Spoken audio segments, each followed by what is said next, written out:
Kozhikode Vellimadukunnu children's ഹോമിൽ നിന്ന് 3 കുട്ടികളെ കാണാതായി. 16 വയസ്സുള്ള 3 ആൺകുട്ടികളെയാണ് കാണാതായത്. കാണാതായ കുട്ടികൾക്കായി പോലീസ് അന്വേഷണം ആരംഭിച്ചിട്ടുണ്ട്. AK ലതീഷ് ഉണ്ട്. ലതീഷ്, വിവരങ്ങൾ.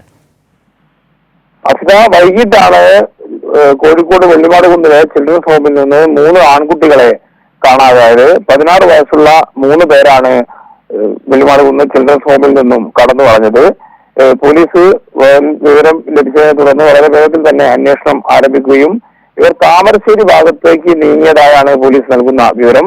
താമരശ്ശേരി ഭാഗത്ത് കേന്ദ്രീകരിച്ച് വിശദമായ പോലീസ് അന്വേഷണം നടന്നുകൊണ്ടിരിക്കുകയാണ്. കഴിഞ്ഞ ദിവസം ഇത്തരത്തിൽ വൈകിട്ട് 3 പെൺകുട്ടികൾ ചിൽഡ്രൻസ് ഹോമിൽ നിന്നും ചാടിപ്പോയിരുന്നു. രാത്രി തന്നെ അവരെ പിടിക്കുന്ന സാഹചര്യവും ഉണ്ടായിരുന്നു. അതുകൊണ്ട് തന്നെ കുട്ടികൾ കൂടുതൽ ദൂരത്തിലേക്ക് എത്തിയിട്ടില്ല എന്നാണ് ഇപ്പോൾ പോലീസ് നൽകുന്ന വിവരം. താമരശ്ശേരി ഭാഗം കേന്ദ്രീകരിച്ചാണ് ഇപ്പോൾ പ്രധാനമായും അന്വേഷണം നടക്കുന്നത്. ശരി, AK ലതീഷാണ് വിവരങ്ങൾ നൽകിയത്. അന്വേഷണം പുരോഗമിക്കുകയാണ്.